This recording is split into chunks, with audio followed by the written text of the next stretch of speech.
Hi everyone, welcome to तथास्तु। आज हम योजना मई 2023 का पार्ट सेकंड डिस्कस करेंगे। पार्ट वन हमने ऑलरेडी डिस्कस कर लिया, जिसमें हमने एडटेक के बारे में, स्टार्टअप्स के बारे में और जो हमारी स्पेस टेक्नोलॉजी होती है उसके बारे में डिस्कस किया था। आज पार्ट टू में कुछ और इंटरेस्टिंग और इम्पॉर्टेंट टॉपिक्स देखेंगे, जिसमें सबसे फर्स्ट टॉपिक जो है हमारा वो रहेगा क्वांटम कंप्यूटिंग के बारे में। थोड़ी सा साइंस एंड टेक्नोलॉजी वाली चीज़ें ज़्यादा है मई वाले जो आपके पार्ट में है, ठीक है, बट ठीक है, पूछ ली जाती है। साइंस एंड टेक्नोलॉजी आपको जो है ज़्यादातर डायनेमिक जो पोर्शन होता है, जो रीसेंट जो टेक्नोलॉजीज जो डेवलप हो रही हैं वो सारी चीज़ें हमसे पूछी जाती हैं, तो इसीलिए बहुत इंपॉर्टेंट हो जाता है। चलो, coming back to the topic, हमारा टॉपिक है क्वांटम कंप्यूटिंग। सो अगर बेसिकली देखो 1990s के टाइम से ही, ठीक है, कंप्यूटर्स हम यूज़ कर रहे हैं। कंप्यूटर्स भी पहले फर्स्ट जनरेशन कंप्यूटर आए, सेकंड जनरेशन, थर्ड जनरेशन, फिर सुपर कंप्यूटर्स आए। अब जो है हमारे वो हैं क्वांटम कंप्यूटर्स, ठीक है। ये फिफ्थ जनरेशन कंप्यूटर्स हैं आपके, और सुपर एडवांस्ड हैं ये, ठीक है। मतलब हमारे जो सुपर कंप्यूटर्स हैं ना, उससे भी ज़्यादा एडवांस्ड हैं ये, and they work on qubits. अगर हम क्यूबिट्स की बात करें तो क्यूबिट्स क्या होते हैं? बेसिक यूनिट होती है, बेसिक प्रिंसिपल इसका, जिस पे ये वर्क करता है। सो अगर हम बेसिक इसकी डेफिनेशन देखें तो ये एक इंटरडिसिप्लिनरी फील्ड है, जिसमें कंप्यूटर साइंस, फिजिक्स, आपका मैथमेटिक्स यूज, जो क्वांटम मैकेनिक्स को यूज करते हैं, उसकी तरह कॉम्प्लेक्स जो प्रॉब्लम होती है उन्हें इजीली सॉल्व कर देते हैं। अब बहुत से हमारे ऐसे मैथ्स की प्रॉब्लम होती है जिनमें जो हमारे नॉर्मल कंप्यूटर्स होते हैं वो इनक्रिप्ट नहीं कर सकते, तो ये जो क्वांटम कंप्यूटर्स हैं ये बहुत ही ज़्यादा फास्ट वर्क करते हैं, और जितनी हमारी जो कॉम्प्लेक्स प्रॉब्लम होती है उनको सॉल्व कर सकते हैं, जो हमारा नॉर्मल कंप्यूटर या फिलहाल अभी जो हमारे सुपर कंप्यूटर है वो भी उनको इतना ईजिली सॉल्व नहीं कर सकते। इनफैक्ट अगर हमारे नॉर्मल कंप्यूटर्स उसको सॉल्व भी करने लगे तो it will take them billion years to solve it, और जो हमारे क्वांटम कंप्यूटर्स हैं वो उसे मिनट्स में या सेकेंड्स में जो उस प्रॉब्लम को सॉल्व कर सकते हैं। तो इसकी इंपॉर्टेंस है कि जो भी हमारी कॉम्प्लेक्स प्रॉब्लम होती है उसको फास्टर तरीके से, जल्दी, है ना, आज सबके पास एक लिमिटेड टाइम है, सबको जल्दी जल्दी जो है सारी प्रॉब्लम्स के सोल्यूशन चाहिए, अब वो किसी भी तरीके की प्रॉब्लम हो, तो बहुत जल्दी जो है ये फास्टर जो है इस प्रॉब्लम को सॉल्व कर देते हैं, rather than our classical computers, जो जिनके लिए या तो ये इम्पॉसिबल टास्क है या फिर it will take them many years to solve the problem. तो ये इसकी बेसिक डेफिनेशन है, and they utilise quantum mechanics. Quantum mechanics basically हमारे फिजिक्स का एक पोर्शन होता है, ठीक है। उसके बाद दूसरा जो है ट्रेडिशनल कंप्यूटिंग की जगह, जो हमारे नॉर्मल जो हमारे कंप्यूटर्स होते हैं वो हमारी बाइनरी डिजिट्स जो 0 और 1 होते हैं उस पर जो है फंक्शन करते हैं, और ऑन द अदर हैंड जो हमारे क्वांटम कंप्यूटर्स होते हैं वो हमारे क्यूबिट्स पे फंक्शन करते हैं, ठीक है। क्वांटम बिट्स, या इन्हें हम क्यूबिट्स के नाम से भी जानते हैं, इस पे फंक्शन करते हैं। ये जो है हमारी बेसिक यूनिट होती है, ठीक है, जिसपे ये फंक्शन करता है बेसिकली, राइट। तो क्यूबिट्स या क्वांटम बिट्स हमारी बेसिक यूनिट होती है, जिसपे हमारा क्वांटम कंप्यूटिंग जो है वो फंक्शन करता है, जिस तरीके से वो उसका जो पूरा मैकेनिज्म होता है उस पर चलता है, और वो कंप्यूटर साइंस है, फिजिक्स, और जो हमारा मैथमेटिक्स का है, वो सारी चीज़ों को जो including the quantum mechanics they can solve complex problem. तो ये है हमारे क्वांटम कंप्यूटिंग की बेसिक डेफिनेशन, और किस चीज़ पर वो फंक्शन करता है। नाउ व्हाट, आपसे जो है ना सीधे सीधे क्वेश्चन इस तरीके से भी पूछे जाते हैं। कंप्यूटर्स तो हम चला ही रहे हैं, ठीक है, टेक्नोलॉजी तो ऐसी चीज़ें डेवलप होती जाएगी, हमारे ऊपर उसका क्या इम्पैक्ट होगा, ठीक है। How can these quantum computers, this quantum computing can impact our life, तो उसका इम्पैक्ट भी एक बार देख लेते हैं। डायरेक्ट टू द पॉइंट चीज़ें हैं इसमें, बहुत ज़्यादा ऐसा नहीं है, बस हमें डेफिनेशन पता होनी चाहिए कि वो किस पे फंक्शन करता है, ये पता होना चाहिए कि क्यूबिट्स पे फंक्शन करता है, और आगे उसका जो है हमारी लाइफ पे या जो पूरा हमारे अराउंड है उस पर किस तरीके से वो जो है इम्पैक्ट कर सकता है। तो उसके इम्पैक्ट की बात करेंगे। सबसे पहली बात तो ये कर ली कि एक्सिलरेटेड डेटा एनालिसिस, ठीक है, हमारी जो डेटा होता है उसको फास्ट तरीके से एनालाइज कर सकते हैं। जो हमारी प्रॉब्लम्स होते हैं, देखें ना कि कॉम्प्लेक्स जो इक्वेशंस होते हैं, इसका अगर बेसिक प्रिंसिपल हम देखें या बेसिक वर्क जो हम इसका देखें कि ये इसका काम क्या है, जो हमारी कॉम्प्लेक्स इक्वेशंस होती हैं उसको सॉल्व करना, ठीक है। इम्पैक्ट क्या करेगा, मतलब किस तरीके से यूजफुल रहेगा, तो एक्सेलरेटेड डेटा एनालिसिस स्पेशली जो हमारा इंडस्ट्री है डेटा साइंस वाला, ठीक है, it can perform specific calculation as I said, कि जो ऐसी स्पेसिफिक कैलकुलेशन जो कोई कंप्यूटर सॉल्व ही नहीं कर पाएगा, इसके लिए मिनटों का काम है, ऐसे तुरंत जो है ये उन इक्वेशंस को सॉल्व कर सकता है much faster than our classical counterpart, जो हम नॉर्मल अपने जो कंप्यूटर्स यूज करते हैं उनसे ज्यादा। इससे क्या होगा, अगर मान लो कोई मैथ्स का प्रॉब्लम है, मेरा कल एग्जाम है, ठीक है, मुझे जल्दी उसी तरीके के 10 क्वेश्चन जो है प्रैक्टिस करने हैं, तो मैं तुरंत अगर मेरे पास सॉल्व हो गई वो, तो मैं फटाफट उसे सॉल्व कर सकती हूँ ना, चीज़ों को देख सकती हूँ फास्टर, जल्दी से जो है अपना जो डेटा एनालिसिस है वो कर सकती हूँ, ठीक है। तो इससे क्या होगा, हमारी जो प्रॉब्लम जब जल्दी सॉल्व हो जाएंगी तो हम अपने रास्ते पे आगे बढ़ेंगे, तो जो हमारा डेटा एनालाइज, जो भी हमने उसको इक्वेशन दी होगी, जो भी सोल्यूशन आ रहा होगा, जो भी डेटा हमारे पास उससे निकल के आया होगा, तो हम उसको जल्दी से एनालाइज कर सकते हैं, ठीक है। And in the era of big data and high velocity data sets, so data is the new oil, ये हम बहुत कॉमनली बोलते हैं। तो जब हमें डेटा एनालिसिस फास्टर मिल जाए तो हम कहाँ पहुंच सकते हैं, तो सबसे पहला काम तो ये है कि एक्सेलरेटेड डेटा एनालिसिस पूरे प्रोसेस को जो है फास्ट कर देता है। Now second is enhanced machine learning outcomes, ठीक है। सो आज के एरा में हम बहुत ज़्यादा जो है मशीन्स पे डिपेंडेड हो गए हैं, मशीन्स को हम जो है चीज़ें सिखा रहे हैं, सारी चीज़ें, ठीक है, कि इस तरीके से मशीन्स फंक्शन करने लगे। तो ये जो मशीन लर्निंग आउटकम है, ये क्वांटम कंप्यूटिंग, ये जो पूरा प्रोसेस है, ये उसको और ज़्यादा एनहेंस कर सकता है। उसका जो एल्गोरिदम होता है, मशीन जो है किस पर चलती है, एल्गोरिदम्स पे चलती है ना, तो उसका पूरा जो एल्गोरिदम है उसको जो है ऑप्टिमाइज कर सकता है मोर एफिशिएंटली, ताकि वो अच्छे से फंक्शन कर सके, उसकी एक्यूरेसी को, उसकी स्पीड को, सब चीज़ों को सॉल्व करने के लिए ये जो मशीन लर्निंग आउटकम है क्वांटम कंप्यूटिंग के थ्रू ये हमारा सॉल्व हो सकता है, ठीक है। दो तो हमारे ये इम्पैक्ट हो गए। अब आगे चलते हैं कॉम्प्लेक्स प्रॉब्लम वाला ही सबसे ज्यादा इसका जो है इम्पैक्ट है, कि जो बड़ी बड़ी हमारी प्रॉब्लम है इनको हमारा जो क्वांटम कंप्यूटिंग मैकेनिक्स है वो इजीली सॉल्व कर सकता है more efficiently than classical computers, benefiting various analytics challenge, ठीक है। बहुत सारी चीज़ें होती हैं वो एनालाइज करनी है, जैसे अभी हमने डेटा की बात की, डेटा एनालिसिस हमारे जो है फास्टर हो जाता है, तो जितनी जल्दी हमारी प्रॉब्लम सॉल्व होगी उतनी ही जल्दी हम उन चीज़ों को एनालाइज कर सकते हैं,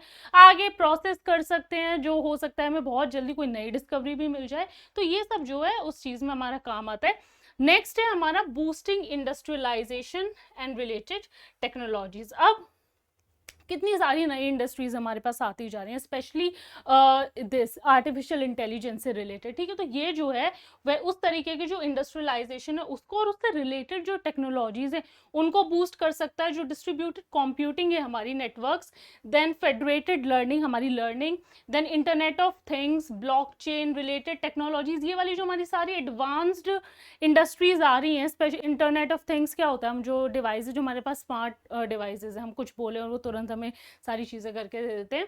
उसी तरीके से हमारा ब्लॉकचेन बहुत ज़्यादा न्यूज़ में रहता है, और उससे भी रिलेटेड बहुत सारी टेक्नोलॉजीज हैं, वो सारी चीज़ें, ठीक है। इन सब का जो आउटकम है उसको वो इम्प्रूव कर सकता है। तो ये जो नई इंडस्ट्रीज, नया जो ये पूरा सेक्टर है ना आर्टिफिशियल इंटेलिजेंस वाला, उसको बड़े अच्छे से जो है बूस्ट कर सकता है, क्योंकि सारी प्रॉब्लम को जो है, ये वाले देखो ना इंटरकनेक्टेड है, सारी प्रॉब्लम को जो है इजीली सॉल्व कर सकता है, राइट। चलो नेक्स्ट है हमारा एडवांसिंग प्रोसेस एफिशिएंसीज इन डिजिटल ट्रांसफॉर्मेशन, ठीक है। क्वांटम कंप्यूटिंग जो है इट में एक्सपीडाइट प्रोसेस ऑटोमेटिकली, जो हमारा रियल टाइम डेटा होता है ना जो हमें मिलता है, उसको एनालाइज करके जो भी ऑर्गेनाइजेशन का प्रोसेस होता है, तो सारी चीज़ों को जो है इजीली एनालाइज कर देता है। तो ये सारे जो है इसके पॉजिटिव इम्पैक्ट हैं, कि किस तरीके से जो डेटा एनालिसिस है वो फास्टर हो सकता है, मशीन लर्निंग आउटकम जो थोड़े से अभी लिमिटेड है उसको ज़्यादा सिखाया जा सकता है, जो कॉम्प्लेक्स प्रॉब्लम है वो इजी सॉल्व हो सकती है, जो हमारी नई टेक्नोलॉजी डेवलप हो रही है, वो जो इंडस्ट्रीज हैं हमारी, specially internet of things, artificial intelligence, blockchain, इन सबको बूस्ट कर सकता है। नेक्स्ट हमारा डिजिटल ट्रांसफॉर्मेशन। अब इसके प्रैक्टिस के लिए क्या इम्प्लीकेशंस और पॉलिसीज हो सकते हैं या होने चाहिए। सबसे पहले कि establishing research centres for excellence, तो इंडिया के पास ना अभी ये फर्स्ट मूवर एडवांटेज भी हो सकता है, ये एक अपॉर्चुनिटी है कि हम जो है अच्छे जो रिसर्च सेंटर है उनको स्टैब्लिश कर सकें, विच आर वेल फंडेड, ठीक है, जहाँ ज़्यादा से ज़्यादा जो क्वांटम कंप्यूटिंग है हमारी वो प्रोग्रेस कर सके। नंबर 2 है हमारा strategic infrastructure and man power training. Long term जो स्कीम्स है हमारी department of science and technology की, वो इस तरीके के जो फंड्स जो प्रोजेक्ट्स हैं हमारे, सॉरी, उनको जो है फंड कर सकती हैं। थर्ड है हमारा policy and governance regarding the quantum computing. ठीक है, तो एक क्लियर और सस्टेन्ड पॉलिसी पहले तो हमें चाहिए इन सारी चीज़ों को सॉल्व करने के लिए। गवर्नमेंट पॉलिसीज इन सारी चीज़ों में बहुत ज़्यादा हेल्प करती है। एंड ऐसी चीज़ें जहाँ डेटा पूरा हमारा जो रहता है डेटा एनालिसिस में हेल्प करता है, थोड़ा थोड़ा हमारा क्रिटिकल डेटा भी होता है। तो ऐसी जो चीज़ें होती है ना जहाँ डेटा मैनेजमेंट हो, प्राइवेसी, हमारा एल्गोरिदम, गवर्नमेंट से रिलेटेड, गवर्नमेंट का जो क्रिटिकल डेटा होता है, वो सारी चीज़ों से related we need a strong policy. ठीक है, एक स्ट्रॉन्ग पॉलिसी हमारे पास होनी चाहिए कि अगर कहीं कुछ डेटा, स्पेशली जो गवर्नमेंट का जो डेटा होता है, जो क्रिटिकल डेटा होता है, जो which can be threat to the security of the country, इस तरीके का कोई भी डेटा जो है लीक ना हो सके। क्योंकि जब कोई चीज़ आती है तो उसके बेनिफिट्स भी होते हैं और थोड़े थोड़े जो है उसके डिसएडवांटेज भी होते हैं कि अब चलो डेटा को बहुत जल्दी एनालाइज तो कर रहा है, लेकिन what if the data is critical and it gets leak. तो ऐसे ही हमारे पास जो है स्ट्रॉन्ग पॉलिसीज और स्कीम्स हमारे पास होनी चाहिए। नेक्स्ट है about security and ethics. As I said, evolving frameworks for security, we need transparency in that, accountability. ठीक है, कि उस अगर हमने किसी काम को लिया है तो वो पूरा हम उसके लिए अकाउंटेबल हो। ठीक है, then fairness and ethical use of quantum computing. ठीक है, एथिक्स आजकल एआई के साथ क्वांटम कंप्यूटिंग हो हमारी इन सबके साथ, कि ऐसा ना हो कि हम टेक्नोलॉजिकली तो डेवलप होते जा रहे हैं पर जो हमारी एथिक्स है उनको भूलते जा रहे हैं। क्योंकि कभी कभी कैसा है कि हमारी ये जो इंडस्ट्रीज हमारी ये डेवलप हो रही हैं, स्पेशली आर्टिफिशियल इंटेलिजेंस वाली जो इंडस्ट्रीज हैं, क्या होता है तो बहुत से जो मैन फोर्स है, जो एम्प्लॉयमेंट अपॉर्चुनिटीज़ हैं वो ख़त्म होती जा रही है। हम जो है ये मशीन लर्निंग आउटकम क्या है, हम सारी चीज़ें जो है मशीन्स को ही सिखाते जा रहे हैं। तो इससे क्या है, एम्प्लॉयमेंट पे बहुत ज़्यादा इसका फ़र्क पड़ सकता है। ठीक है, उसके अलावा कुछ एप्लीकेशंस भी देख लेते हैं कि कहाँ कहाँ यूज हो सकता है। बेसिकली जब टेक्नोलॉजी आती है तो मोस्टली जो नई टेक्नोलॉजी आती है वो इसी तरीके से डेवलप की जाती है कि वो बहुत सारे फील्ड्स में जो है एप्लीकेबल हो, ज़्यादा से ज़्यादा जो है हम लोगों की हेल्प कर सके। फॉर एग्जांपल चाहे हमारा वो फिजिक्स, ठीक है, तो वर्क की जो है क्वांटम फिजिक्स के ऊपर करता है, क्वांटम मैकेनिक्स पे, वेदर फॉरकास्टिंग में इतनी सारी चीज़ें, क्लाइमेट चेंज होता रहता है, कभी भी फ्लैश फ्लड आ जाते हैं, तो पहले से पहले हमारी चीज़ें पता होनी चाहिए कि किस तरीके से जो है वेदर हमारा रहने वाला है। नेक्स्ट इज हमारी quantum cryptography. Crypto is a word which is very much in news.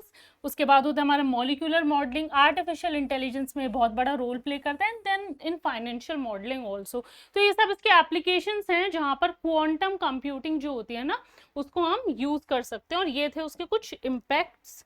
चलो आगे चलते हुए और भी कुछ पॉलिसीज हैं। नेशनल लेवल स्किल डेवलपमेंट, एक तो पहले स्किल्स होना, गवर्नमेंट ने भी ये पॉलिसी चलाई थी, स्कीम चलाई थी हमारी स्किल मिनिस्ट्री ने, किस तरीके से कि जो स्किल डेवलपमेंट है वो कितना ज़्यादा इंपॉर्टेंट है। हर किसी के पास अपनी ना एक डिफरेंट स्किल्स होती है, डिफरेंट स्किल होती है, और उसको जितना ज़्यादा आप इन्हेंस करो तो जो है अच्छी ग्रोथ की तरफ ले जाता है। वो पर्सनली मतलब इंडिविजुअल लेवल पे ही नहीं, इनफैक्ट वो कंट्री को भी आप अच्छे से कंट्रीब्यूट कर सकते हो।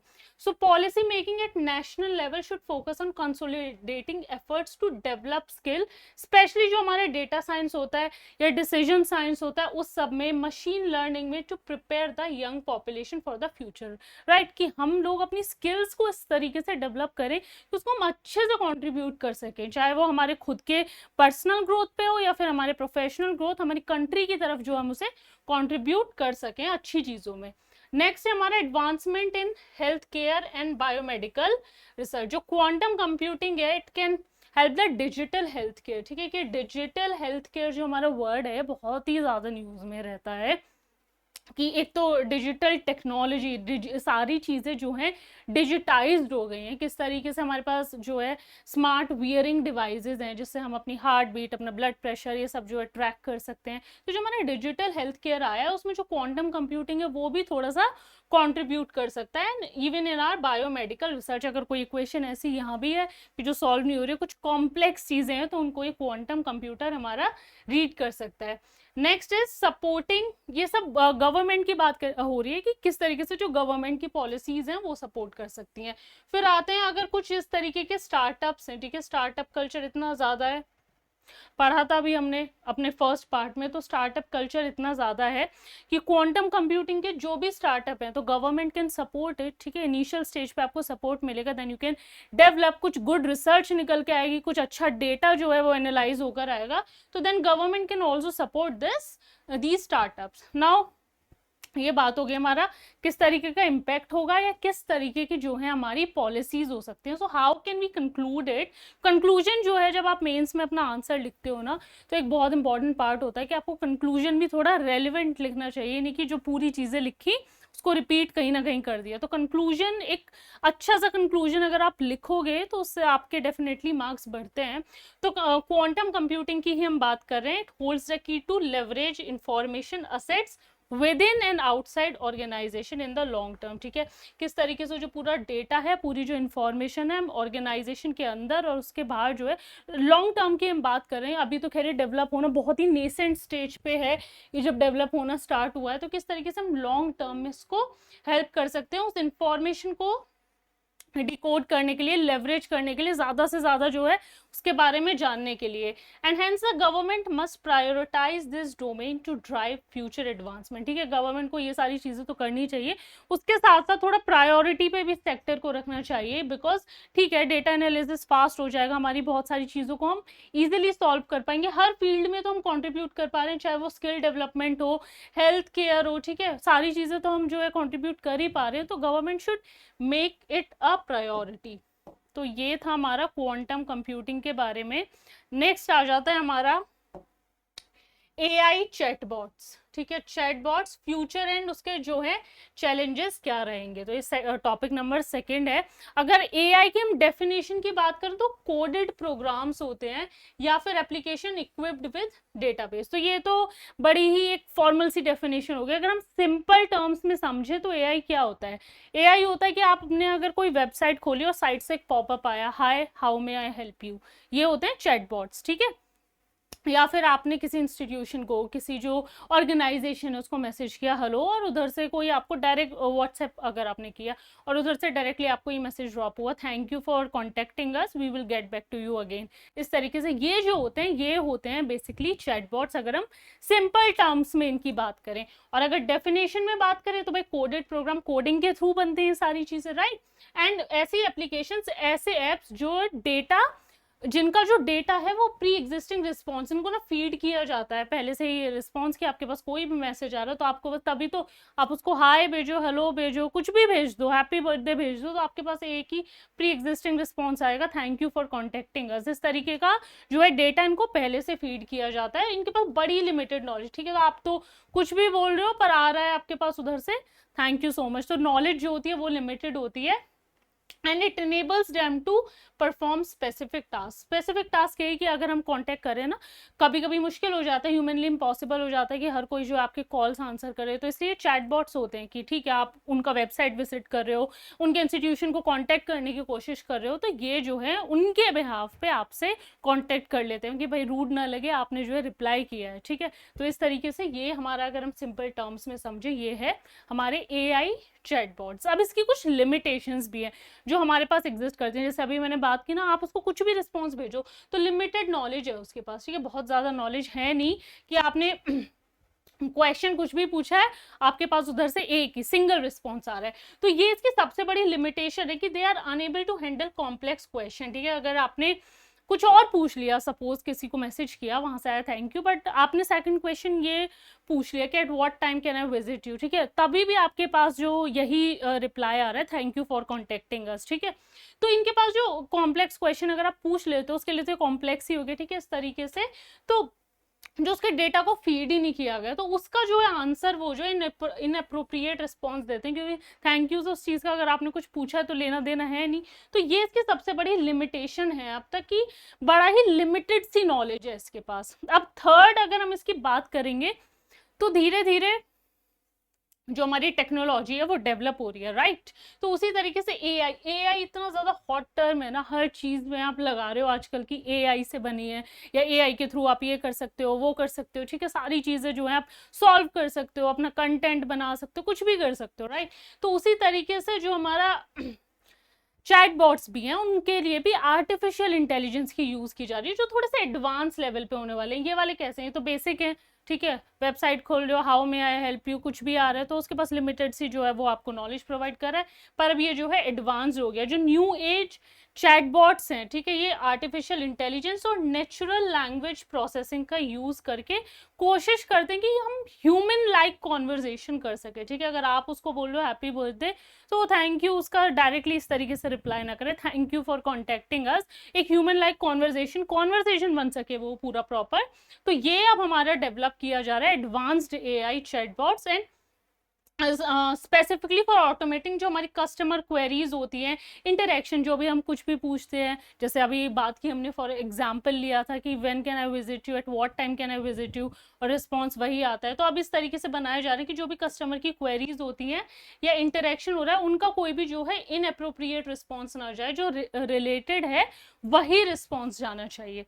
अब इसके इम्पैक्ट की अगर हम बात करें कि वेरियस सेक्टर्स, दुनिया भर के जो हमारे बहुत सारे सेक्टर्स हैं, उसमें एआई चैटबॉट्स जो होते हैं क्या रोल प्ले करते हैं। फॉर एग्जांपल अगर हमारी हेल्थ केयर इंडस्ट्री है, फाइनेंस, एजुकेशन, ई कॉमर्स, हमारी बहुत सारी जितनी इंडस्ट्रीज हैं इनमें ये हेल्प करता है, ठीक है। हेल्थ केयर इंडस्ट्रीज, हमारी एजुकेशनल वेबसाइट पे चले जाओ आप, कुछ भी ओपन करो तो आजकल आपको थोड़े से अच्छे रिस्पॉन्स भी मिलने लगेंगे। ई कॉमर्स, अगर आप कुछ शॉप कर रहे हो, ठीक है, आप कुछ डाल रहे हो, कोई आपने प्रॉम्प्ट दिया है, तो आपको अब थोड़ा सा रिस्पॉन्स अच्छा सा, अगर आपने मिंत्रा है, किसी भी for example e commerce website से शॉपिंग की है और आप बस थोड़ी सी लिमिटेड नॉलेज डाल रहे हो कि ठीक है मुझे इस तरीके की ये चीज़ चाहिए, मुझे इस तरीके का पेन चाहिए, तो आपके पास बहुत सारे ऑप्शंस जो हैं, कोशिश करते हैं कि जो आपने दिया है उससे बहुत सारे जो रेलिवेंट ऑप्शंस हैं सिर्फ वो खुलकर आए।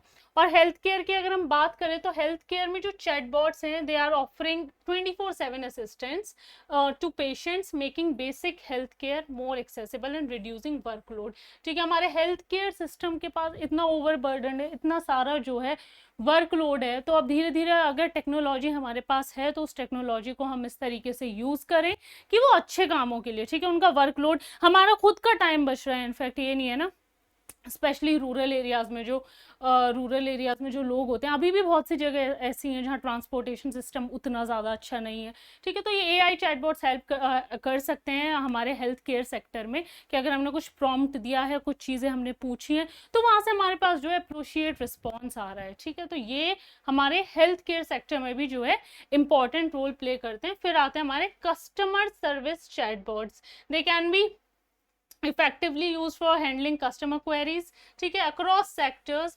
जो हमारे वेरियस डिजिटल चैनल्स होते हैं, वेबसाइट्स पे जो आपके पास सबसे ज़्यादा प्रॉम्प्ट्स आते हैं how may I help you के, तो हमारे mobile app, social media platforms, तो इस सब में जो है अब ये नए तरीके से डेवलप हो रहे हैं। उसके बाद आता है हमारी ई कॉमर्स यूटिलाइजेशन की, हमने बात ही कर ली कि हम वेरियस सेक्टर्स की बात करें ना, कहाँ हम किस तरीके से इसको कर सकते हैं। तो they can help customer find products based on preferences, और फिर हमें जो है उसी तरीके से डिस्प्ले किया जाता है। हम फिल्टर भी तो लगा देते हैं ना कि हाई टू लो जाना है, हमें लो टू हाई जाना है, कितनी सारी चीज़ें हैं। तो इस तरीके से जो है ई कॉमर्स में भी इन्हें यूज़ किया जाता है। एंड लास्टली हमारा एजुकेशन सेक्टर में भी स्पेशली कंटेंट क्रिएशन के लिए हम इसको यूज़ कर रहे हैं, ठीक है। जो हमारा एजुकेशनल मटेरियल है, कभी कभी ट्यूटर की तरह हमने कुछ भी चीज़ है कि हमें कहीं से कुछ चीज़ें नहीं मिल रही है, ठीक है, पहले हम थोड़ा सा गूगल पे भी देख लेते थे, अब हम डायरेक्ट, हमारे पास इतने सारे ऐप्स हैं, उन्हीं में उनको एक प्रॉम्प्ट देते हैं और हमारे पास एक्यूरेट इन्फॉर्मेशन खुल के आ जाती है, जो हमारे लिए टू द पॉइंट, जो इनफैक्ट हमें स्पेसिफिक, हमें बहुत सारे आर्टिकल्स नहीं पढ़ने हैं अब कि इस आर्टिकल में से हम इतना निकालेंगे, इस आर्टिकल का ये पैराग्राफ, ये लाइन, ये वर्ड इंपॉर्टेंट है, निकाल सकते हैं। हमारे पास डायरेक्ट, हमें बस एक प्रॉम्प्ट डालना है, बट प्रॉम्प्ट जो है एक्यूरेट प्रॉम्प्ट डालना है, हमारे पास जो हम टू द पॉइंट, जो हमें स्पेसिफिक इंफॉर्मेशन चाहिए वो हमें मिल जाती है। तो ये रोल है हमारे एआई चैटबॉट्स का, ठीक है, हर सेक्टर में। अभी हम जब क्वांटम कंप्यूटिंग की भी बात कर रहे थे, तो वो भी हर सेक्टर में जो टेक्नोलॉजी डेवलप ही इसलिए और इस तरीके से की जाती है कि ऐसा थोड़ी कि हमने कुछ अच्छी टेक्नोलॉजी डेवलप की और फिर हम क्या करें, उसका यूज़ हम सिर्फ एक सेक्टर के, हमने इस सेक्टर के लिए बनाई है, सिर्फ ये सिर्फ हेल्थ केयर के लिए है, ये सिर्फ एजुकेशन के लिए है, ये हमारे स्पोर्ट्स सेक्टर के लिए है। तो ऐसा नहीं होता है, टेक्नोलॉजी जब हम डेवलप कर रहे हैं तो यूजुअली हर सेक्टर में किसी ना किसी तरीके से तो एटलीस्ट कॉन्ट्रीब्यूट करती है। अब इसके भी कुछ अपने चैलेंजेस हैं, ठीक है। ये तो थे कि हमें किस तरीके से बेनिफिट कर रही है, ठीक है। हमारा जो है हर सेक्टर जो है उसमें किसी ना किसी तरीके से कंट्रीब्यूट किया जा रहा है, ठीक है। अभी भी अगर हम कुछ भी पूछ लें तो हमें डायरेक्ट कितनी ज़्यादा हेल्प हो जाती है, बट इसके भी अपने कुछ चैलेंजेस हैं। सबसे बड़ा जो उसका चैलेंज है वो है जॉब डिस्प्लेसमेंट, ठीक है। अभी तो बात की हमने कि मशीन लर्निंग, अगर हम सब कुछ इतना है कि सब कुछ हमारा तो एआई करके दे रहा है, तो हमें जो है वो ह्यूमन एम्प्लॉयज़, जो ह्यूमन बींग्स हैं, जो हमारा मैन फोर्स है, उसकी हमें क्या ज़रूरत है, ठीक है। तो सबसे बड़ा जो इसका चैलेंज है, जो कंसर्न की तरह भी ट्रीट किया जाना चाहिए, वो है इसका job displacement, the increasing use of AI chatbots, ठीक है।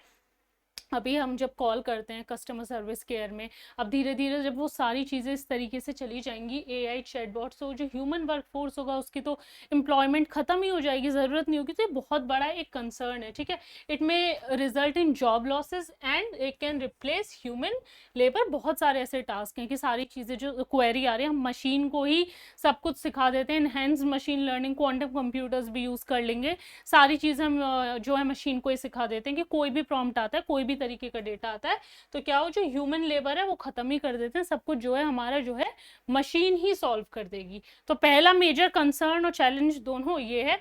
दूसरा हमारे पास है improper response and lack of emotional intelligence, right. जो अभी हम बात कर रहे थे कि हम उसको कुछ भी प्रॉम्प्ट दे रहे हैं और वहां से हमारे पास एक ही जवाब आ जाता है, thank you for contacting us, thank you for supporting us, ठीक है। तो इट में ऑल्सो, क्योंकि कभी कभी क्या होता है, हम बड़े ही उससे कोशिश करते हैं, चीज़ों को पूछते हैं कि hello, way at what time can I come, right. कभी कभी मतलब हम परेशान भी होते हैं, बहुत सारी चीज़ें होती है ना, एंड वहाँ से हमें रिप्लाई आ गया तो वो बड़ा ही डिसअपॉइंटिंग हो जाता है, ठीक है, कि ठीक है रिप्लाई तो यही आया, पता नहीं कब जाके वहाँ पर बात होगी। अगर हम कहीं फॉर एग्जाम्पल अगर हम जॉब के लिए अप्लाई कर रहे हैं, वही कंसिडर कर लेते हैं, तो उसी तरीके से this lack of emotional intelligence, ताकि हम कुछ भी ट्राई कर रहे हैं, they may provide inappropriate response due to misunderstanding, ठीक है। उसको तो हम क्लियरली नहीं बोल सकते कि सामने बैठ के कि अरे मैंने ये नहीं, ये क्वेश्चन पूछा है, इसका सही से आंसर करो, राइट।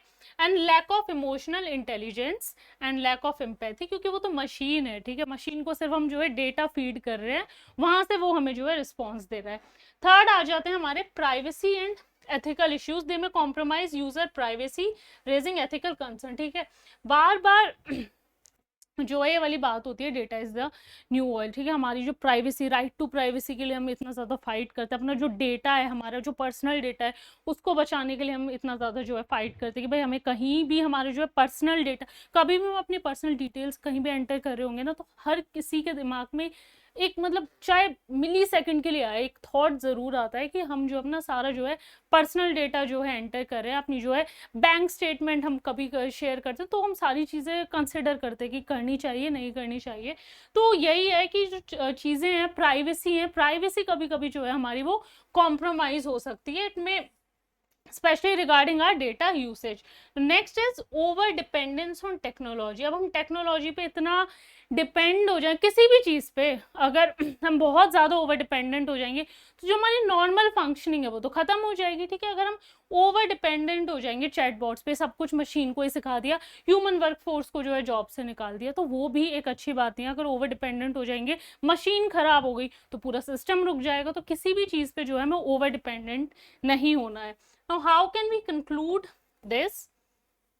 सो AI चैटबॉट्स ऑल्दो एक पावरफुल टूल बन चुके हैं, जिनकी वास्ट एप्लीकेशन है, वो हमने देखा कि हर सेक्टर में AI चैटबॉट किसी ना किसी तरह जो है कंट्रीब्यूट कर रहे हैं, ठीक है। But their uses demands careful consideration, ठीक है। ये केयरफुल कंसिडरेशन क्यों? क्योंकि इतनी सारी चीज़ें हैं कि जॉब डिस्प्लेसमेंट ना हो, lack of emotional intelligence, empathy ना हो, ठीक है, प्राइवेसी या किसी तरीके का एथिकल इशू ना आए, ठीक है, डिपेंडेंस जो है हमारी बहुत ज़्यादा बढ़ ना जाए कि जिस दिन मशीन रुकी सब काम खत्म, सब कुछ जो है रुक गया। तो ये सारी चीज़ें जो है हमें ध्यान में रखनी है। चलो नेक्स्ट है हमारा बड़ा ही एक टर्म है ये 5G, राइट। हमारा जब हम मोबाइल डेटा यूज़ कर रहे होते हैं और कभी कभी 4G, खैर अभी ये फिलहाल हम यूज़ करते हैं, ठीक है, 4G भी स्पीड जो है कम हो जाती है तो हम परेशान हो जाते हैं, मेरा तो डेटा ही नहीं चल रहा है, डेटा ही नहीं चल रहा है, ठीक है, पता नहीं नेटवर्क इशू आ गया है। अब उन्हीं चीज़ों को वो करने के लिए जो है हमारी नई टेक्नोलॉजी आ रही है विच इज़ 5G। बट आ रही है तो कुछ ना कुछ अपने साथ चैलेंजेस भी लेकर आएगी। सबसे बड़ा चैलेंज क्या है हमारा?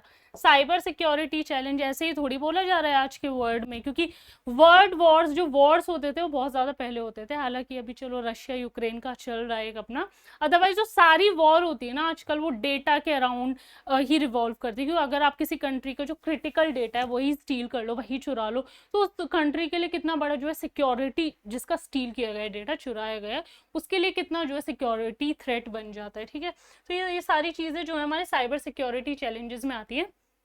सबसे पहले 5G की बात करेंगे, 5th जनरेशन। चलो, 1G होता था, 2G होता था, धीरे धीरे हम 3G यूज़ करने पे भी खुश होते थे। इवेंचुअली में पता चला कि अब हमारे पास 4G है, जो हमारा डेटा है वो बहुत तेज़ चलेगा। वो याद है जब वाले कनेक्शंस हमारे आते हैं, अभी भी अगर कभी कभी आ जाते हैं मेट्रो में ट्रेवल करते हुए कैसे भी, तो हमारी डेटा स्पीड कितनी स्लो हो जाती है, राइट। तो उसी तरीके से हमारे बहुत सारे जो है जनरेशन रही, 1G रहा, 2G रहा, 3G रहा, 4G अभी हम यूज़ कर रहे हैं, एंड हमारी नेक्स्ट जनरेशन आ रही है 5G of various of mobile networks is the latest global standard of wireless communication। ठीक है, लेटेस्ट जो है हमारा ये डेवलपमेंट है, लेटेस्ट जो है हमारी ये टेक्नोलॉजी है। अब कैसे कैसे इवॉल्व हुआ वो हमने अभी देख लिया कि 1G आया, 2G आया, 3G आया, 4G आया, और लास्ट ईयर अक्टूबर में जो है हमारे कंट्री में, इंडिया में 5G भी लॉन्च कर दिया गया था। हालांकि बहुत ही अभी लिमिटेड सिटीज़ में ये लॉन्च किया गया है, लिमिटेड एरियाज में ही अभी ये लॉन्च किया गया है। Otherwise right now we are using 4G। 5G जो है बहुत लिमिटेड एरियाज में इंडिया में आ गया है, लेकिन बहुत ही जो है हमारे लिमिटेड एरियाज में आए। ठीक है, हर जो जनरेशन आई हमारी 1G higher data transfer speed उसने ऑफर की। ठीक है, ई वाला तो जैसे मैंने बोला ना, अभी भी हमें एक फियर आ जाता है कि इस पर तो हमारा डेटा नेटवर्क चलेगा ही नहीं। ठीक है, अब जो नए नए एवोल्यूशन हो रहे हैं तो अपने साथ जो है नई चीज़ें भी लाएंगे। तो ये लाए हैं promising data rates. Of course जो स्पीड हमें चाहिए, टाइम आजकल किसी के पास है नहीं, मिली सेकेंड्स में हमारा जो है हमने कुछ सर्च किया तुरंत आ जाना चाहिए कि हमने प्रॉम्प्ट दिया और हमारी आंखों के सामने जो है वो चीज़ जो भी हमने सर्च किया वो खुल के आ गई। ठीक है, तो उसका जो it is expected to achieve जो एवरेज डेटा रेट है 100 megabits per second with the potential to reach 20 gigabits per second. ठीक है, धीरे अभी तो ये 100 मेगाबिट्स जो है उस पर लॉन्च करने की कोशिश है, और धीरे धीरे इसका जो पोटेंशियल है वो 20 गीगाबिट्स पर सेकेंड तक हो जाएगा। Also it can unleash the power of IoT which is Internet of Things। It enables Internet of Things technology. हमारे पास इतनी सारे जब हम टेक्नोलॉजी वर्ड इतना ज़्यादा यूज़ करते हैं तो सबसे पहले तो हम अपने आसपास के अपनी बॉडी पे हमें इतने सारे वियरेबल डिवाइस, हमारी स्मार्ट वॉचेस हो गई, ठीक, कितनी सारी चीज़ें हमारी जो हो जाती हैं। तो 5G इनेबल करेगा हमारी वो इंटरनेट ऑफ थिंग्स में आती है वैसे टेक्नोलॉजीज़ को, और उनसे जो भी कनेक्टेड डिवाइस है कि भाई कम्युनिकेट कर सकें वो रियल टाइम में, कम्युनिकेशन को जो है वो इनेबल करेगा, offering improved performance and reliability. उसके बाद 5G इन इंडिया की अगर हम बात करें तो इंडिया में बोलो ना भी 5G जो है अक्टूबर 2022 में लॉन्च कर दिया गया था। 150 मिलियन 5G यूजर्स हो जाएंगे हमारे पास 2024 तक। अभी 2023 है, अभी तो बहुत ही लिमिटेड सिटीज में है, बट 2024 तक का एस्टिमेटेड डेटा है कि 150 मिलियन जो है हमारे पास उतने यूजर्स हो जाएंगे 5G के। नाउ मूविंग ऑन, इसके क्या थ्रेट्स हैं, इसके क्या कंसर्न है? इसका सबसे बड़ा जो कंसर्न है वो एक तो जियोपॉलिटिकल एस्पेक्ट्स इसके क्या रहेंगे। ठीक है, धीरे धीरे हर कोई जो है, हर कंट्री जो है सुपर पावर बनना चाहती है। ठीक है, सुपर पावर बनने के लिए रशिया ने तो चलो यूक्रेन को करना था तो अपनी जो है वॉर का रास्ता अपनाया, पर अब जो सुपर पावर कंट्रीज बनना चाहते हैं, अमेरिका, चाइना, इनके तो अपने ही जो है अपने ही झगड़े चल रहे हैं। तो उस तरीके से वो क्या करते हैं कि भाई जितनी टेक्नोलॉजी, वो चाहते हैं कि उनकी जो पूरी डेवलपमेंट हो, हम सुपर पावर बनेंगे लेकिन टेक्नोलॉजिकल तरीके से। ठीक है, सारी जो टेक्नोलॉजीज होंगी वो हमारे पास होंगी, कोई डिसरप्शन ना हो, तो यही कोशिश चलती रहती है। तो सबसे पहले जो रेस है वो टेक्नोलॉजिकल डोमिनेंस की ही है कि कौन ज़्यादा टेक्नोलॉजिकली एडवांस्ड है। ऑफ कोर्स हर सेक्टर में कोशिश की जा रही है इस टेक्नोलॉजिकल डोमिनेंस को बनाने की। ठीक है, क्यों? इस टाइम धीरे धीरे हर कंट्री अपने पेस पे मूव कर रही है, तो हर किसी को, अभी ऐसा तो है नहीं कि कोई भी कंट्री बहुत ही ज़्यादा टेक्नोलॉजिकली एडवांस्ड है। अब देखो ब्रिटेन में जब 18-19 सेंचुरी में हमारा जो है इंडस्ट्रियल रेवोल्यूशन आ गया था, तो वो जो है कंट्रीज डेवलप्ड नेशन बन गए वो, ठीक है। हालांकि उनका रुझाना ये है कि क्लाइमेट चेंज, अब जो क्लाइमेट चेंज हो रहा है, जो ग्लोबल टेम्परेचर्स बढ़ रहे हैं, उनका कंट्रीब्यूशन ज़्यादा है, जो अब डेवलपिंग कंट्रीज हैं उनको भी पे बैक करना पड़ रहा है, राइट। बट ये जो हमारे टेक्नोलॉजिकल डोमिनेंस, अभी कोई भी कंट्री इस तरीके से नहीं है कि बहुत ही ज़्यादा टेक्नोलॉजिकली एडवांस्ड है। इवन इंडिया भी जो है बहुत जल्दी जल्दी उन्हीं कंट्रीज की रेस में, although we are a developing nation, पर हम उस रेस में इक्वल पेस पे चल रहे हैं, बढ़ने की जो है कोशिश कर रहे हैं हम। तो ये फर्स्ट मूवर एडवांटेज के लिए सबसे ज़्यादा रेस है। आपको पता है कोई भी चीज़ अगर नई हो और वो पहले एस्टैब्लिश हो जाती है, तो ऑफ कोर्स उसको जो है फर्स्ट मूवर एडवांटेज मिलता है। तो स्पेशली 5G के लिए, ठीक है, अभी कोई भी कंट्री बहुत ज़्यादा उसको नहीं कर रही है, तो 5G टेक्नोलॉजी के लिए they want to gain first mover advantage as it holds potential to shape, मतलब बहुत सारी चीज़ें क्या कर सकते हैं, पूरा जो फ्यूचर है, डिजिटल फ्यूचर को, ठीक है। डेटा आपने दिया, सोचो दो लोग खड़े हैं एक साथ, ठीक है, ये 5G यूज़ कर रहा है, एक पर्टिकुलर कंट्री 4G यूज़ कर रहा है, ठीक है, कंपटीशन चल रहा है, ये कोई इंटरनेशनल लेवल पे कोई कंपटीशन है। अब इस कंट्री तुरंत, और आपको ये अलाउड है, ये तो हाइपोथेटिकल सिचुएशन ले रहे हैं हम करने की कि हम किस तरीके से कर सकते हैं। अब इसको आप लोगों को अलाउड है कि यू कैन यूज फोन, तो आप क्या कर रहे हो कि आपको कोई क्वेश्चन पूछा गया, तुरंत से जो है इसने टाइप किया और आंसर दे दिया एंड यू विंस, ठीक है। तो यही चीज़ें कि डिजिटल फ्यूचर में अपनी कंट्री, स्पेशली इकोनॉमिक ट्रांसफॉर्मेशन, ठीक है, इंटरनेशनल प्लेटफॉर्म्स, हम कितनी सारी चीज़ें जो हैं वो सब कर सकते हैं।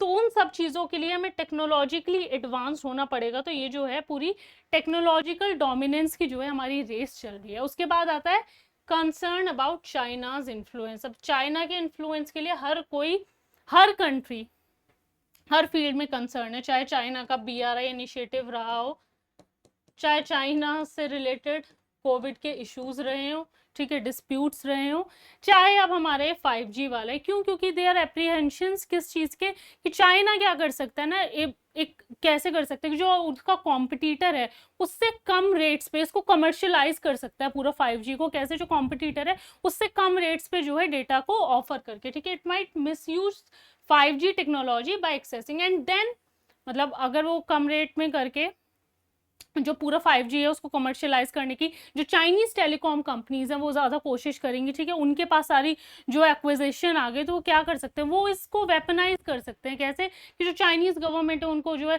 प्रॉम्प्ट कर सकते हैं, उनको बोल सकते हैं कि वी वांट द डेटा, ठीक है। कभी कोई ऐसी सिचुएशन आए तो पूरा जो डेटा है, जो टेक वो है उसको वो कट कर सकते हैं। दे में shut down the networks during geopolitical crisis, जिसकी अभी हम बात कर रहे हैं कि अगर कोई क्राइसिस हुई है तो वो पूरा जो नेटवर्क है उसको शट डाउन कर सकते हैं।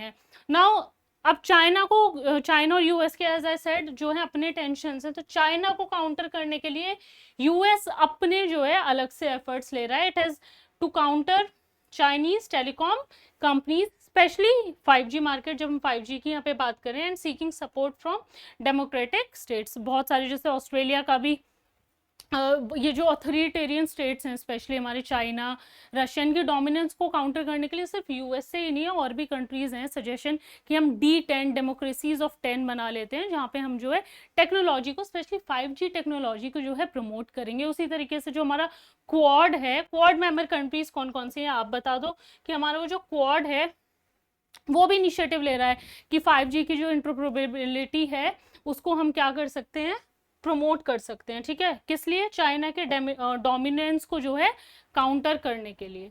नाउ इससे रिलेटेड अपार्ट फ्रॉम चाइना और भी बहुत सारे थ्रेट्स हैं, साइबर थ्रेट हैं। सबसे पहला हमारा क्रिटिकल इंफ्रास्ट्रक्चर एट रिस्क, ठीक है। 5G communication network due to their role in national development, ठीक है। अगर सारा जो डेटा है, अब हम जो पूरा जो हमारा कम्युनिकेशन है वो 4G से 5G पर शिफ्ट हो जाएगा, राइट। एंड इकोनॉमिक ग्रोथ जो हमारी पूरी उस पर शिफ्ट होने जा रही है, इट में became valuable targets for cyber attack, जिसमें सबसे पहले जो हैकर्स क्या करते हैं, जो गवर्नमेंट का जो क्रिटिकल इंफ्रास्ट्रक्चर, जो क्रिटिकल डेटा है हमारे थर्मल प्लांट्स का हुआ, न्यूक्लियर प्लांट्स का हुआ, उसको जो है स्टील कर सकते हैं, एंड दैट में threaten the security of a nation. तो सबसे पहला जो चैलेंज है, अपार्ट फ्रॉम चाइना, ये बाकी चैलेंजेस हैं जो फेस कर सकते हैं। Number 2 is challenges in security compliance. सो जो हमारे जो नेटवर्क फंक्शन है, जो जब वो शिफ्ट होंगे in 5G, it makes it challenging to enforce security compliance. अभी धीरे धीरे सारी चीज़ें, अभी हम 4G पे वर्क किया हमने, ठीक है, वहाँ जो है सिक्योरिटी इन्फोर्स की गई, जो सिक्योरिटी कंप्लायंस थे वो बनाए गए. अब जब हम 5G की तरफ शिफ्ट करेंगे तो एक झटके में सारी चीज़ें नहीं हो जाएंगी, इट विल टेक टाइम. तो दूसरा हमारा मेजर कंसर्न जो है ये हो गया. नेक्स्ट आते हैं हमारे प्राइवेसी रिस्क. वो टेक्नोलॉजी पे सबसे ज़्यादा चीज़ें जो है हमारी प्राइवेसी पे आके अटक जाती है कि हमारा जो डेटा है वो कहीं ना कहीं, जो यूज़र प्राइवेसी है वो कॉम्प्रोमाइज़ ना हो जाए, हमारा जो डेटा है वो लीक ना हो जाए. नाउ ये तीन थे हमारे कुछ, मतलब ये थे हमारे कुछ कंसर्न. उसके बाद how can we conclude it. So 5G जो है अपॉर्चुनिटीज तो ला रहा है, ठीक है, तुरंत कुछ भी हमने सर्च करने के लिए कोशिश की और तुरंत जो है हमें रिजल्ट मिल गया, ठीक है. डेटा नेटवर्क जो हमारा है उतना फास्ट होने जा रहा है, बट अपने साथ साथ डिजिटलाइजेशन, क्योंकि हर चीज़ जो है डिजिटलाइज्ड हो रही है. डिजिटलाइजेशन इंपॉर्टेंट भी है, हम बात की है हेल्थ केयर वगैरह की, तो कितना ज़्यादा इंपॉर्टेंट हो जाता है. इवन एजुकेशन सेक्टर में भी कितना ज़्यादा इंपॉर्टेंट है कि हम घर पर बैठ के सारी चीज़ें देख सकते हैं, पढ़ सकते हैं. हेल्थ केयर में कितना ज़्यादा इंपॉर्टेंट हो गया है डिजिटाइजेशन. अब बहुत सी चीज़ें ऐसे हैं कि हम जो है अपनी जो मेडिसिन है वो ऑनलाइन डिलीवर कर सकते हैं, ठीक है. आरोग्य सेतु जो ऐप आया था किस तरीके से डिजिटाइज्ड हो गई थी. कोविन जो था किस तरीके से हमने जो वैक्सीनेशन के उस पर स्लॉट्स बुक किए थे. तो डिजिटलाइजेशन इज इम्पॉर्टेंट, ऑल्दो अपने साथ वो कुछ ना कुछ चैलेंजेस तो लेकर ही आएगा डेवलपमेंट के लिए भी. And it requires a robust cyber resilience plan to address security, ठीक है. हमारे पास एक कोई ऐसी साइबर सिक्योरिटी पॉलिसी होनी चाहिए जो इस सारे सिक्योरिटी कंसर्न्स हैं, जो प्राइवेसी कंसर्न्स हैं, उनको इफेक्टिवली जो है कि अगर कुछ हुआ है तो हमारे पास एक ऐसी पॉलिसी है कि किसी की मतलब हिम्मत नहीं होगी ऐसी कोई चीज़ें जो हैं की जाए. तो हमारे पास इस तरीके की जो है पॉलिसी होनी चाहिए. And specially for countries like India जो 5G को अडॉप्ट करने जा रहे हैं, must prioritise cyber security to fully harness the benefits of this technology. कि हमें अगर पूरी तरीके से किसी चीज़ का बेनिफिट लेना है तो हमें सारी तैयारी पहले से करनी पड़ेगी, स्पेशली जब बात साइबर सिक्योरिटी या जो हमारे सिटीजन है उनकी प्राइवेसी के बारे में आती है. चलो लास्ट टॉपिक है ये हमारा, use of technology in urban planning, ठीक है. हम डेली एक वर्ड सुनते हैं, urban cities, urbanisation, rural cities, ठीक है, रूरलाइजेशन. तो बात हम आज करने वाले हैं अर्बन प्लानिंग की. तो अर्बन प्लानिंग बेसिकली होता क्या है. अच्छा, सिंपल टर्म्स में कि कोई हमारा जो एरिया है प्रॉपर, ये राइट अर्बन एरिया में, अब हम उसको इस तरीके से जो है बसाया जाए, डेवलप किया जाए. जैसे हमारी इंडस वैली थी ना, उस टाइम पर इतनी डेवलप्ड थी, प्लान्ड थी, बेसिकली अर्बन सिविलाइजेशन थी वो, और प्लान्ड सिविलाइजेशन थी. ऐसे ही नहीं कि आके पक्के घर बना लिए, पूरा ड्रेनेज सिस्टम बना दिया. तब से तो खैर चलो हमारी जो अर्बनाइजेशन है तब से चल रहा है. तो बेसिकली अगर हम अर्बन प्लानिंग को सिंपल टर्म्स में समझे तो क्या होगा कि कोई एरिया है और इसको बसाना है, मैं अर्बन एरिया है, तो इस तरीके से वो डेवलप किया गया, लाइक प्रॉपर वहाँ पे कम्युनिकेशन अवेलेबल है, वहाँ पे जो है ड्रेनेज सिस्टम प्रॉपर है. ऐसा नहीं है कि बारिश आ रही है, पानी भर गया, फिर हम बोट्स लेके निकल रहे हैं, यूजुअली हम देखते रहते हैं सोशल मीडिया पे. तो इस तरीके से वो जो है प्लान करके जो है वो अर्बन सिटीज को बनाया जा रहा है, डेवलप हमारा किया जा रहा है. तो उसकी अगर हम डेफिनेशन जो हमें एग्जाम में लिखनी है तो हमने अपनी जो अंडरस्टैंडिंग के लिए समझ लिया कि सिंपल टर्म्स में क्या होता है. सो urban planning involves development and design of open land, जो भी हमें कोई खुला एरिया मिला है, राइट, या फिर अर्बन एरियाज में जो पूरी हमारी वो लैंड होती है जो भी हमें बसाना है. एंड बिल्ट दी इन्वायरमेंट, जो हमारे आसपास है, अगर हम इसको डेवलप कर रहे हैं तो ये आसपास का जो हमारा वो इन्वायरमेंट है ना वो भी उस तरीके से रहे कि हाँ हमने वो पूरी सिटी जो है उस तरीके से डेवलप कर दी, और ये जो आसपास का इन्वायरमेंट है हमारा वो भी जो है कि ऐसा नहीं है कि बहुत सारे हमने पेड़ काट के यहाँ जो आसपास के पेड़ थे तो इसको भी अंदर लेके पूरी जो है एक सिटी इस तरीके से बना दी. तो हम इन्वायरमेंट को भी जो साथ साथ हैं वो प्रोटेक्ट करें कि अगर हम कुछ बनाने जा रहे हैं तो प्रॉपर प्लानिंग के साथ है. फिर आता है इसमें कि हम जो टेक्नोलॉजी है, देखो सारा लेक्चर जो है पूरा टेक्नोलॉजी पे था, तो इस अर्बन प्लानिंग में हम टेक्नोलॉजी को कैसे यूज कर सकते हैं, ठीक है. We can utilise technology to enhance the process and create better living and working environment. Specially जो है इसमें क्लाउड कंप्यूटिंग टेक्नोलॉजी यूज कर सकते हैं. उससे हमें पता चल सकता है कि हम पूरा अर्बन जो डेटा बेस है, ये जो एरिया, चलो इसी की बात कर लेते हैं थोड़ा, ये जो पूरा एरिया है अब हम इसको डेवलप करना चाहते हैं, इसको पूरे प्लानिंग के साथ बसाना चाहते हैं, तो हमारे पास क्लाउड कंप्यूटिंग के थ्रू जो है हम पूरा जो डेटाबेस है इस एरिया का किस तरीके से है, क्या यहाँ पर होता है, आसपास क्या चीज़ें हैं, क्या मार्केट्स हैं, पूरा किस तरीके का कम्युनिकेशन है, तो वो क्लाउड कंप्यूटिंग टेक्नोलॉजी के थ्रू हम जो है पूरा डेटाबेस निकाल सकते हैं। ऐसा नहीं है कि हम वहाँ जा रहे हैं डेली और वहीं पर तब हम सारी चीज़ों को निकाल रहे हैं। तो टेक्नोलॉजी का सबसे बड़ा रोल है इसमें। दूसरा चलते हैं, how can it be applied in urban design. जो हम अर्बन प्लानिंग की इतनी सारी बात कर रहे हैं, तो जो टेक्नोलॉजी है उसको अप्लाई कैसे करेंगे हम अर्बन डिजाइन में। सबसे पहले क्लाउड कंप्यूटिंग टेक्नोलॉजी की हमने बात कर ली कि डेटाबेस जो हमारा क्रिएट हो जाता है किसी भी अर्बन एरिया की स्पेसिफिक इंफॉर्मेशन के लिए। Number 2, internet integration. ठीक है, इंटरनेट के through urban planners can design cities जो अकोमोडेटिंग है for remote workers as well. ठीक है, उस तरीके से कि कोई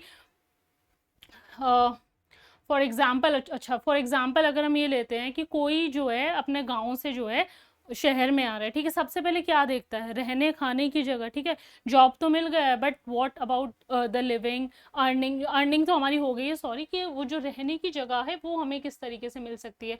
तो इस तरीके से वो जो सिटीज़ हैं वो डेवलप की जाएंगी, जो रिमोट वर्कर्स भी आ रहे हैं उनके लिए भी कुछ ना कुछ अकोमोडेशन हो। ठीक है, रिड्यूस ट्रैफिक कंजेशन। सबसे ज़्यादा प्रॉब्लम जब हम सुबह ऑफिस के लिए भाग रहे होते हैं, ट्रैफिक। ठीक है, इसलिए घर से थोड़ा सा हमें पहले भी निकलना है, तो ये ट्रैफिक कंजेशन कम हो इस तरीके से बनाया जाए। And improve transportation. ठीक है, बहुत सी जगह पे सिटीज़ में भी, चलो रूरल एरियाज़ की तो बात अलग है, सिटीज़ में भी जो है ट्रांसपोर्टेशन जो ऑप्शन है अवेलेबल नहीं होते हैं, कि कनेक्टिविटी कभी कभी यूजुअली हम देख लेते हैं किसी मेट्रो स्टेशन से या रेलवे स्टेशन है, रेलवे स्टेशन से घर बहुत दूर है, बीच में जाने के लिए कुछ है ही नहीं, तो ऐसे एरियाज अभी भी हैं। टियर 2 टियर 3 सिटीज़ में ये ज़्यादा प्रोमिनेंट होता है। तो इस तरीके से हम इंटरनेट को यूज़ कर रहे हैं ना, यूज़ अच्छी चीज़ के लिए कर रहे हैं, तो उस तरीके से उसको यूज़फुल बनाएं कि जो हमारी सिटीज़ हैं वहाँ ट्रैफिक की प्रॉब्लम ना रहे, पानी की ना रहे, कनेक्टिविटी की ना रहे, कोई आ रहा है तो वो सिटी उसको अकोमोडेट कर पाए। फॉर एग्जाम्पल हम ये मुंबई के लिए स्पेशली बोलते हैं कि जो वहाँ जाता है तो आपको कुछ ना कुछ मिल जाता है। तो सारी सिटीज़ हम इस तरीके से डेवलप करें कि अकोमोडेट कर सके वो हमारे रिमोट वर्कर्स को। फिर आता है हमारा इंटरनेट ऑफ थिंग्स, जो बेसिक आईओटी टूल्स होते हैं हमारे, जैसे स्मार्ट स्ट्रीट लाइट। आजकल स्मार्ट स्ट्रीट लाइट्स भी आती हैं, तो इससे क्या क्या यूज़ कर सकते हैं। अच्छा, इसका हम एनर्जी कंजर्वेशन में, ठीक है, कि एनर्जी जो है वो कम से कम, जो इलेक्ट्रिसिटी है वो जो है वो कम से कम यूटिलाइज करे, विच ऑटोमेटिकली कंजर्व, जो हमारी एनर्जी कंजर्वेशन में हेल्प करेगा। फिर आता है हमारा प्लानिंग एप्लीकेशन। सो जो हमारे अर्बन प्लानर्स हैं they can utilise modern technologies and open data, जो पूरा जो है इंक्लूसिव डेवलपमेंट के लिए यूज किया जा सकता है। नेक्स्ट है हमारे, अच्छा, ये हम पूरी जो है अर्बन सिटी को हम किस तरीके से जो है टेक्नोलॉजी के थ्रू प्लान कर सकते हैं, वो सारी बातें करें। फिर आती है हमारी वर्चुअल रियलिटी। एक होती है हमारी ऑगमेंटेड रियलिटी, एक होती है हमारी वर्चुअल रियलिटी। तो जो हमारी वर्चुअल रियलिटी होती है, it enable urban planners to model urban environments in 3D। ठीक है, 3D में वो उस तरीके से उसको प्रोजेक्ट कर देते हैं कि आपने एक बार विजुअलाइज कर लिया, ठीक है, आपने कोई प्रोटोटाइप बनाया कि ये सिटी इस तरीके से होगी, ठीक है, उसको वर्चुअल रियलिटी के थ्रू अपने 3D में देख लिया कि अच्छा इस तरीके से जो हमारी ये चीज़ है डिज़ाइन की गई है, हमारी जो सिटी है, सॉरी, वो इस तरीके से जो है डिज़ाइन की गई है। ठीक है, कि इसमें जो है जो हम चीज़ें चाहते थे इसमें, कि ट्रैफिक ना हो, ड्रेनेज जो है प्रॉपर रहे, वो सारी चीज़ें नहीं हो रही है। अब इसके इम्पैक्ट और बेनिफिट्स की भी बात कर लेते हैं। तो इंटरनेट जो है वो उस तरीके की सिटीज़ के लिए अलाउ करता है that are accommodating for remote workers, जिससे इम्प्रूव ट्रांसपोर्टेशन आएगा और हमारा जो ट्रैफिक कंजेशन है वो कम रहेगा। उसके बाद जो हमारे एग्जिस्टिंग आईओटी टूल्स हैं वो भी स्मार्ट स्ट्रीट लाइट्स के लिए वर्क करेंगे। तो ये सारे जो इम्पैक्ट एंड बेनिफिट्स हैं बेसिकली हमने डिस्कस कर ही लिए हैं। ठीक है, सेल्फ मैनेजमेंट स्ट्रेटजीज होनी चाहिए स्मार्ट सिटीज़ के लिए। हम इतना ज़्यादा आजकल जो है प्रमोट करते हैं कि एक स्मार्ट सिटी डेवलप की जाए। स्मार्ट सिटीज़ बेसिकली वही कि हम किसी भी तरीके की जो रोज़मर्रा की जो हमारी प्रॉब्लम होती है, डेली लाइफ प्रॉब्लम है, उनको फेस नहीं कर रहे हैं। और ये जो हमारी टेक्नोलॉजी है उसको हम किस तरीके से, जो करंट अर्बन चैलेंजेस है, इनफैक्ट जो हमारी बढ़ती हुई सिटीज़ भी हैं, उनमें किस तरीके से यूज़ कर सकते हैं। सो ये आज का हमारा लास्ट टॉपिक था और योजना का जो मे है उसका सेकंड पार्ट भी कंप्लीट हो चुका है। आई होप आपको सारे कॉन्सेप्ट्स क्लियर हो गए होंगे। हो गए हैं तो प्लीज़ वीडियो को लाइक कर देना, चैनल को सब्सक्राइब कर देना। Thank you so much.